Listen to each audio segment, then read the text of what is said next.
దళిత బంధుతోనే మా పార్టీకి నష్టం. కేసీఆర్ మళ్ళీ సీఎం కావడం పక్కా.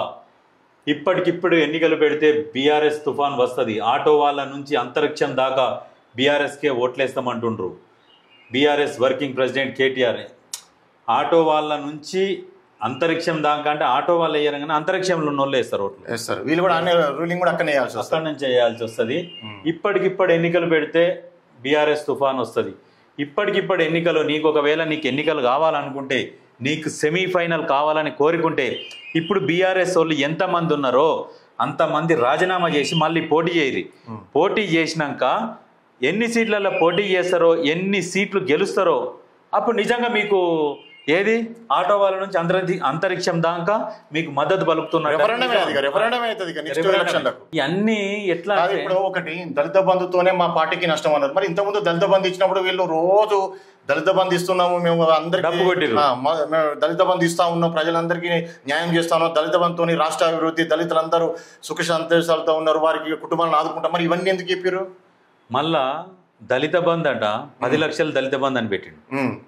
దళిత బంధు ముగ్గురు పంచుకోవాలంటది. అవును. మళ్ళీ అందులో లోకల్ ఎమ్మెల్యేలకు లీడర్లకు మళ్ళీ ఇంత కమిషన్లు ఇయ్యంగా మిగిలినవి మనిషికి 3 లక్షల లాగా. మరి అప్పుడు ఒక్కొక్కరికి 10 లక్షలు ఇచ్చే బదులుగా నిజంగా ఒక్కొక్క కుటుంబానికి ఆ దళిత బంధు 10 లక్షలు ఒకటే కుటుంబానికి ఇచ్చే బదులుగా 2 లక్షలు ఒక 5 కుటుంబాలకు వచ్చేవి కదా. వీళ్ళు కుట్ర ఎట్లా చేస్తారు చెప్పనా? ఇప్పుడు ఈ కాన్స్టిట్యున్సీ ఉంది, ఎగ్జాంపుల్ ఏ కాన్స్టిట్యున్సీ ఏదో ఒకటి ఏదో కాన్స్టిట్యున్సీ ఉంది.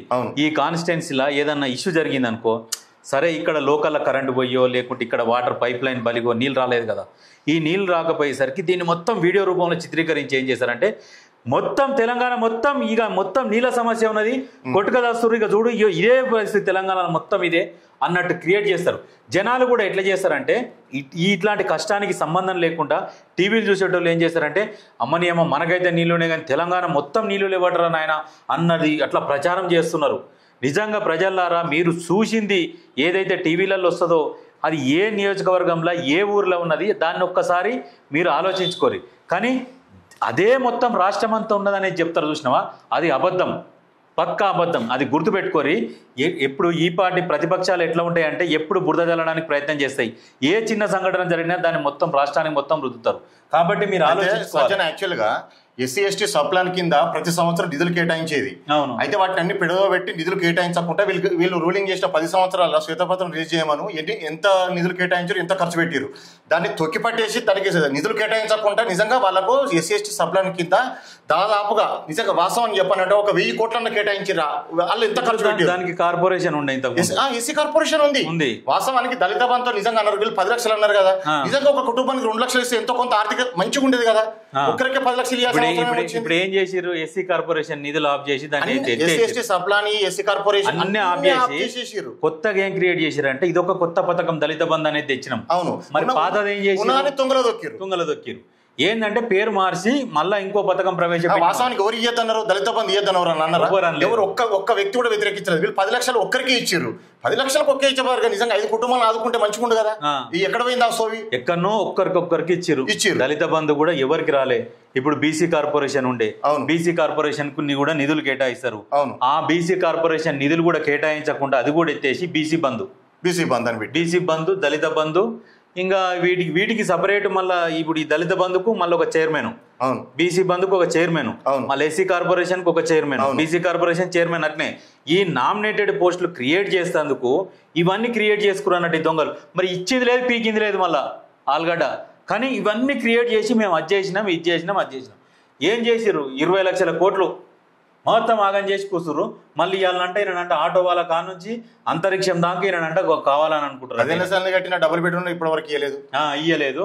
ఇంకొక విషయం ఏంటంటే వీళ్ళు ఇప్పుడు ఆటో వాళ్ళు ఏం చేశారు, మొన్న 1,16,000 రూపాయలట ఆటో వాళ్ళు చందాలు ఇస్తేనే వీళ్ళు మొన్న రజతోత్సవ సభ పెడదామని ఆటో వాళ్ళు చందాలు ఇచ్చారు వాస్తవమే.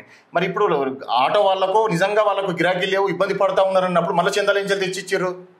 వీళ్ళు క్రియేట్ చేయించుకుంటారు ఇట్లా. అంటే ఏదైనా కానీ ఎవరైనా కొంచెం ఆపదలు ఉంటే వాళ్ళ దగ్గరికి పోయి డ్రామాలు ఆడి వీళ్ళకి అనుకూలంగా మలుసుకోవడం. పేరదే కదా ఆయనకు, పేరదేగా. ఒకటి నిజంగా చెప్తున్నా, కొందరు నాయకులు, ప్రతిపక్ష నాయకులు కూడా ఎట్లా ఉండాలంటే అధికార పక్షం మంచి చేస్తే మంచి అనాలి, చెడు చేస్తే చెడు అనాలి. కానీ ఎప్పుడు బట్టగాల్చి మీదేసి మనం ఏదో ఇబ్బంది పెడదామంటే కొన్ని ఏం చేస్తాయి చెప్పన్న, బట్టగాల్చి ఎదుటోళ్ళ మీదేసి కాదు మనకే అంటుకునే ప్రమాదం ఉంటుంది. ప్రమాదం ఉన్నది. వీళ్ళందరూ మన ముఖ్యమంత్రి రేవంత్ రెడ్డి గారిని ఏమన్నారంటే నువ్వు ఎక్కడోనివి నువ్వు ఎక్కడ గోడల మీద పేరు రాసుకునేవి వాడిని చాలాసార్లు ఎద్దేవా చేసిరు. ఒకసారి సీఎం కోపం అయ్యి రేవంత్ రెడ్డి గారు ఏమన్నాడంటే, అరే నేను ఊకుకనే వచ్చి సీట్లో కూర్చోలేరా, గోడల మీద రాత రాసుకుంటా పైకి వచ్చినరా, మా అయ్య పేరు చెప్పుకొని తాత పేరు చెప్పుకుంటా పైకి రాలేదురా అని డైలాగ్ కొట్టిండు.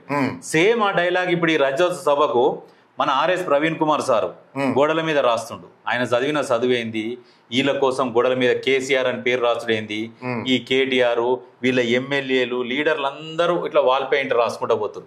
ఎందుకు రాసుకుంటా పోతారు? మేము కూడా సీఎం అయితే ఏమైనా ఆశ, అది రేవంత్ రెడ్డిని ఫాలో అవుతారు ఈ రకంగా కూడా.